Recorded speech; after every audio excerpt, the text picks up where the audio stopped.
Hello everyone and welcome to Module 9, Violent Crises.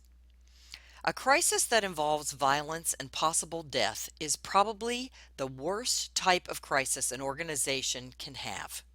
Not only does it affect the everyday operations of the organization, it also damages its reputation because of unwanted media coverage, unstable working conditions in that employees are scared to return to work, and ultimately the emotional toll it takes on the employees and the community. Let's look at some statistics on violence just to get us started in this module. According to the FBI, a violent crime is defined as murder and non-negligent manslaughter, forcible rape, robbery, and aggravated assault. More than 1 million violent crimes occur in the U.S. every year. Most murders are committed by handguns, and firearms are used in almost 70% of murders, more than 40% of robbery offenses, and more than 20% of aggravated assaults nationwide. According to OSHA, the Occupational Safety and Health Administration, annually more than 2 million workers are victims of workplace violence. More than 2 million. 8 of 10 have some sort of warning sign prior to the workplace violent incident, such as the person previously showing a gun, brandishing a gun at work, perhaps even threatening the lives of coworkers. I'm going to kill you, man. Talking about what they are planning to do. Sometimes workers will do that with other coworkers. And using social media platforms to tell what they're planning to do or to show off their weaponry or that type of thing. Many times Facebook will have all sorts of warnings prior to any kind of violent incident. Some of the reasons why we have violence in the workplace are: 1, people have less job security. People don't feel as secure in their jobs as they once did. They're afraid they're going to get fired. There's many pay disparities among workers. Low wage earners are often discouraged that they cannot make a living wage to support their families. Many times managers and coworkers ignore racial, sexual, or violent threats. Think about it. Many managers just laugh these off as, when employees make these accusations. Oh, that he's just kidding you. Don't worry about it. There's also a lack of understanding of mental health issues. Most employees or managers are not trained in identifying mental health issues.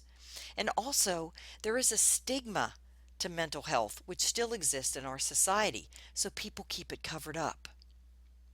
And finally, there's easier access to guns.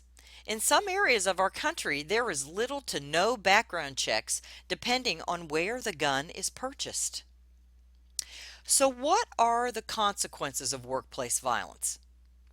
1, numerous publics are affected.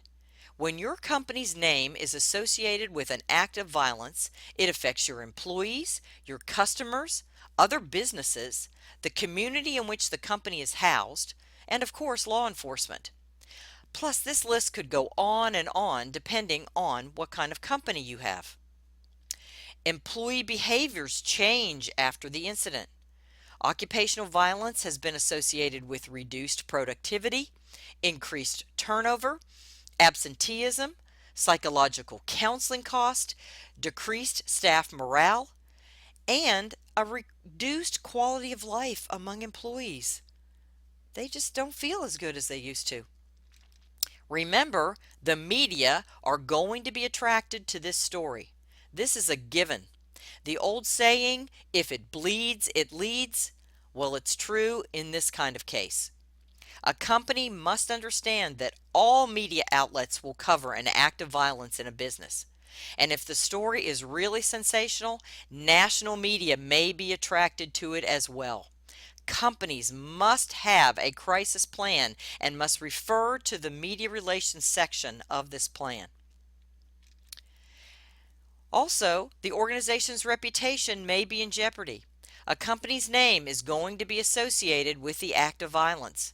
And to make matters worse, if there were warning signs prior to the incident that a violent act could occur and nothing was done to stop it, a company's brand could be even more damaged.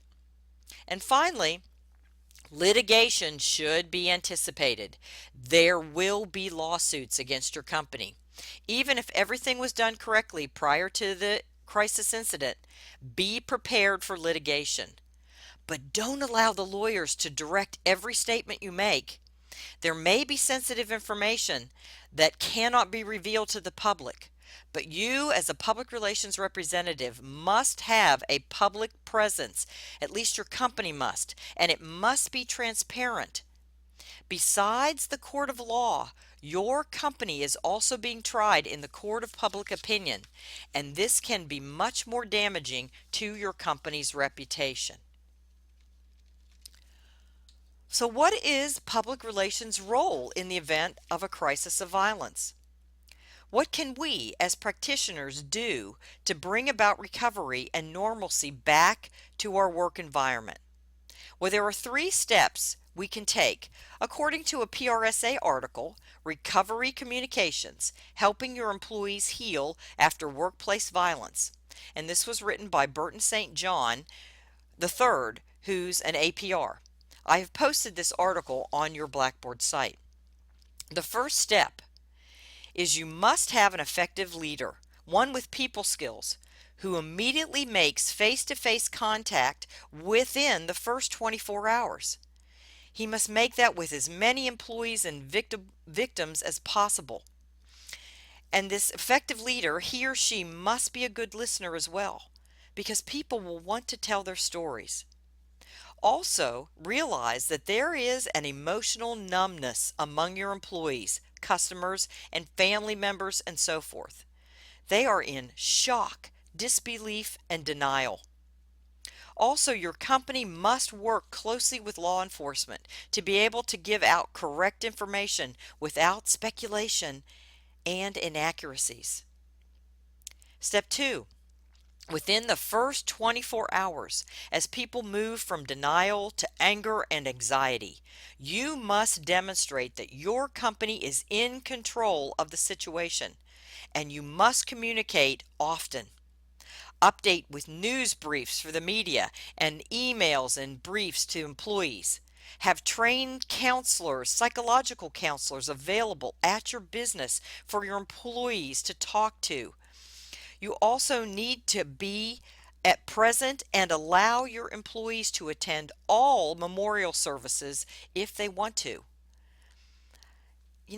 People want to have closure, and this is one way that they can do this.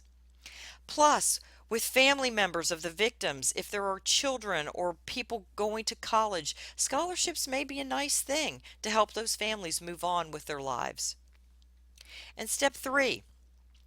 Once employees are ready to return to work and regain normalcy, you must create a plan to move forward, a road to recovery, so to speak. Find out what your employees think of the company and what changes need to be made. Also, review security and create new policies and procedures if necessary. Don't just think that things will return to normal right away. Real changes need to be made to make employees feel safer, and healing takes time. As we've learned throughout this semester, a written crisis plan must be in place prior to any incident occurring.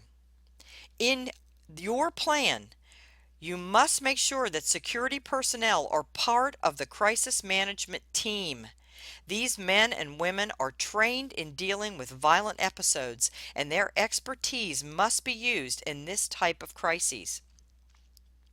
Make sure in your plan that you have a written violence response plan with specific procedures of what to do in the event of a violent episode. Many companies, especially educational institutions, are required by federal and state law to have written violence prevention plans that go through the step by step procedures of what needs to be done. In addition, many companies are required by law to keep violent records of any violent acts that have occurred on their premises. Provide workplace violence prevention training for all managers and employees. Again, some states and the federal government are requiring educational institutions and various businesses to have these type of prevention programs and trainings in place to give employees information on what to look for and how to respond. I have posted on your Blackboard site a video from the FBI on what to do in case you have an active shooter incident in your business or classroom. And the bottom line is to be prepared for the worst case scenario. Any type of violent crises, or any time a violent crisis occurs, it is a crisis for your company. But business must be ready to overcome this with this type of tragedy with a well written and comprehensive step by step plan that they can easily follow. See you next time.